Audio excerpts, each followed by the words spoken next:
diabetes world. Okay, let's take a look at things again. Current blood sugar is sitting at 9.3. I have 3.6 units of insulin. It's going to be interesting to see if I drop today because my meal wasn't a full lunch. Not because of me, it was what was served. And I let them know, so. Okay. So 9.3, it shows where I am. I'm a little higher. The green area down there is the normal ranges. I have my insulin, and I have my meal indicator, and this is fully charged. Whoops, I'm down to 8.8. Okay, everything is pretty well green except for I have 103 units. So probably by tonight I'm going to have to change my insulin because I don't like to go into the night with less than 100 units. I just like to have a full complement of insulin available to me, just so that if I go high, I have insulin there to deal with it. I don't want to be woken up by the alarm keeping me awake. So that's where we look at that. I'm 76% time in range. 3% isn't great at all, especially for me who have had problems with lows or highs. 21% above 10, 70% in range, and 8.4 is the average sugar. So my day's proceeding pretty well normally, I guess. Today, I want to do our second installment in changes that have affected my diabetes life. In the title, just said life, but these are changes whether they were bad or good. Yesterday we discussed what we discussed my diagnosis and how that affected and how I was setting off on this path. So now we're going to continue on this path.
Okay, so the big change, the really sort of big change that sticks out in my mind happened when I got diabetes. I lived with my mom for a year after getting diabetes, and her and my stepfather were going to Fiji to work for the Canadian government. Long story short, oops, I don't know what that was. That's a chip.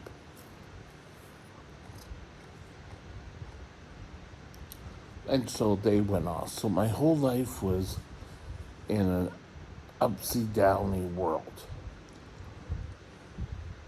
For my birthday that year, and this is important, I got an electric typewriter. I can remember my sister borrowed a typewriter from the family across the road, and I'd always been enamored by typewriters. Maybe that's why I got into computers so much. But so I got this typewriter, and it was a nice typewriter. And I decided I had to go to the doctor, and I had continued seeing my family doctor. My mother wasn't around anymore, so she never went with me.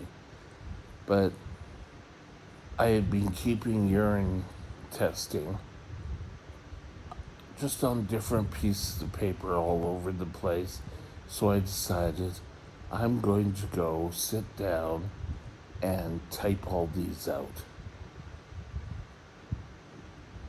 I did a pretty job. I found out what tab was, and this was great.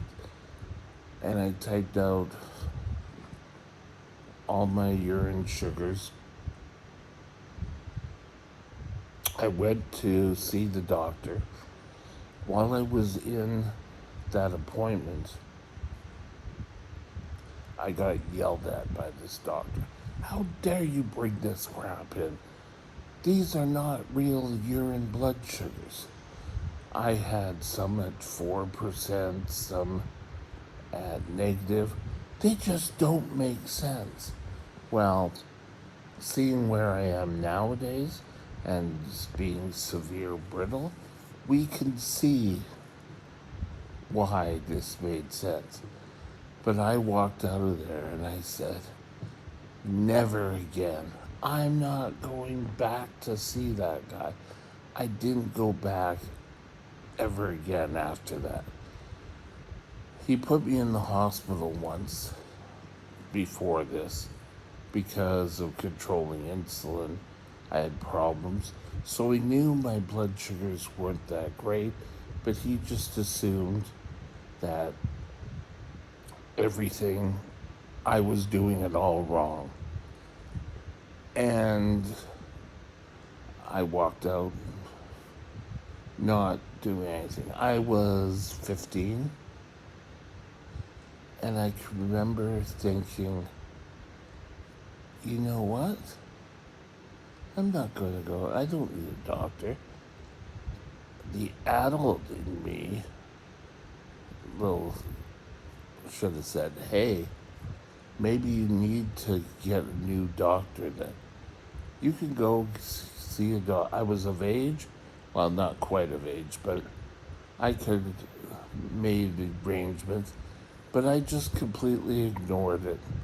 And I went off on years of not necessarily following the guidelines. I take my insulin, but I'd eat normally. I wouldn't follow the food guidelines or whatever. So I went for years without seeing a doctor. I didn't see another doctor until I was going to private school on the island, and the nurse took me to a doctor. And it was a pediatrician. It wasn't a diabetic specialist. Oh, I lied. I was seeing a or a pediatrician, but she also took me down to, what is it, Royal Jubilee Hospital? I think it's Royal Jubilee Hospital. And there I saw a endocrinologist, and I don't know whatever came of that visit. I almost got kicked out of boarding school because of my diabetes. And yes, I am a problem diabetic. I am severely brittle. The doctor here has said he's never seen anyone so out of control as myself. The same with my endocrinologist. When I started going to the hospital in New Westminster versus the hospital in Burnaby, we had moved closer to the New West Burnaby border. They're two cities in BC. I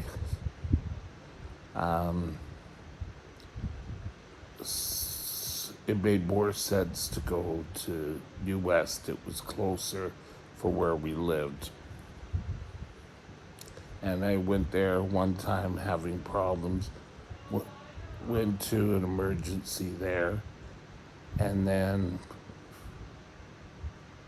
proceeded to get into Royal Columbian.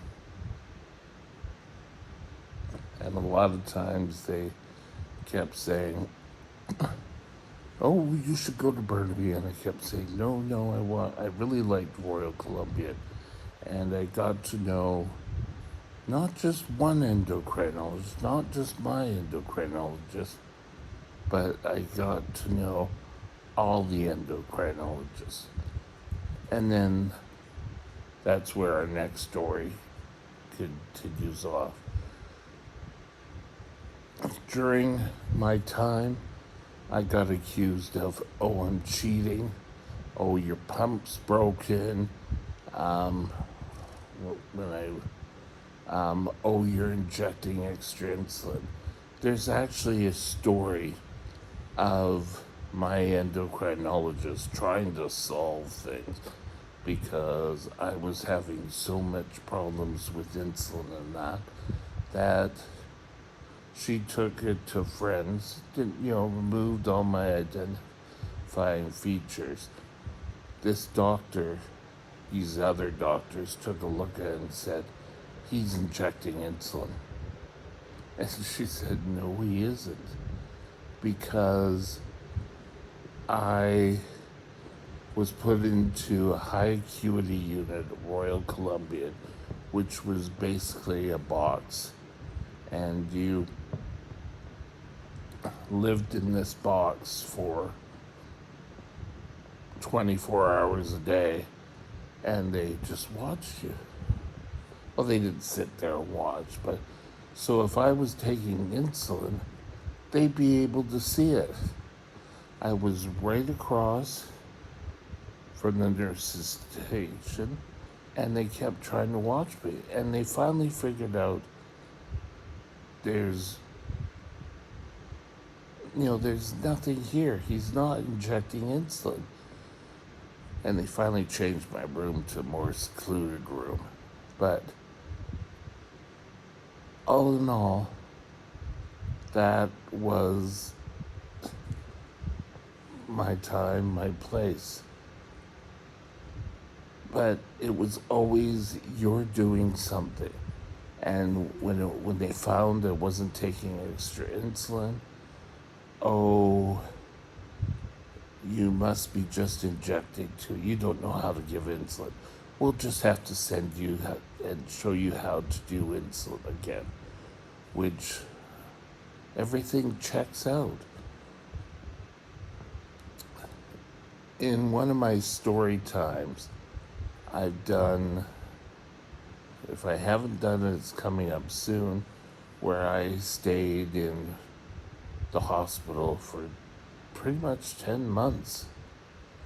And they couldn't get me under control. They gave me the insulin, and I would still have issues. So I think the mentality, we can't solve it, so you must be doing something wrong. No, I think there can be other reasons. But, just saying, you're a person, something's wrong.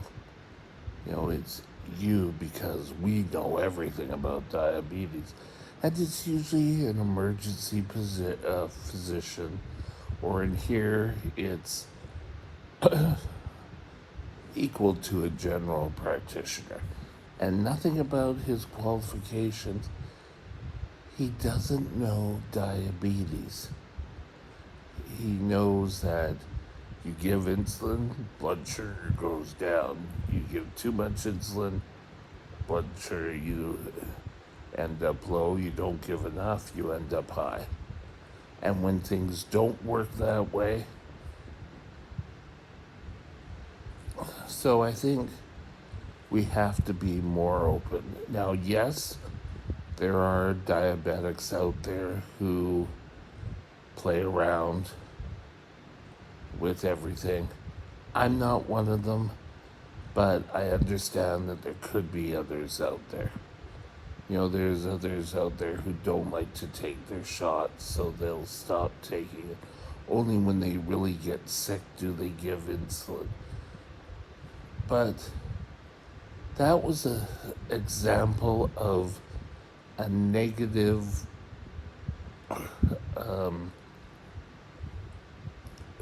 change that affected my life, and it affected my life for many years. Did it make me brittle? I don't think it made me brittle. I think I had problems with my blood sugars before. Lord knows I had ended up in the hospital a huge amount of times before that. But I think that some of it was I just want to live a normal life. Yeah, I take my insulin, I'm fine. But, you really have to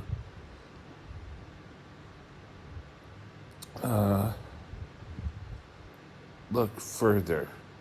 That a lot of times we're counted up to, oh, well, you're a problem diabetic. You're doing something wrong. That's it. Everything what we've done, we can't control you, so you must be doing something wrong. And I think that's really unfair. I kind of got into my mindset. I wasn't really going to care about it. I went within a couple of months from, oh, yes, I'm a diabetic. Yes, I'm going to do a lot more that, I can do to, oh, well, I'll eat.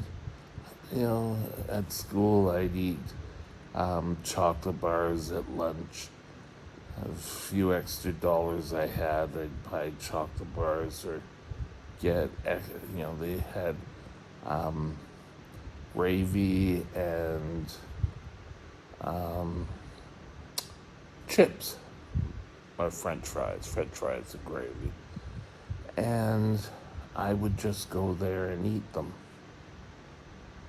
Yes, that was me, but that stayed from when I was 15 till I was about 23, 24.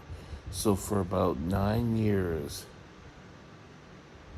of my life, I followed that parameter. And it wasn't till I got an excellent endo who got me on the path to trying to control my blood sugars, and would actually look at the blood sugars and say, oh, you're high there.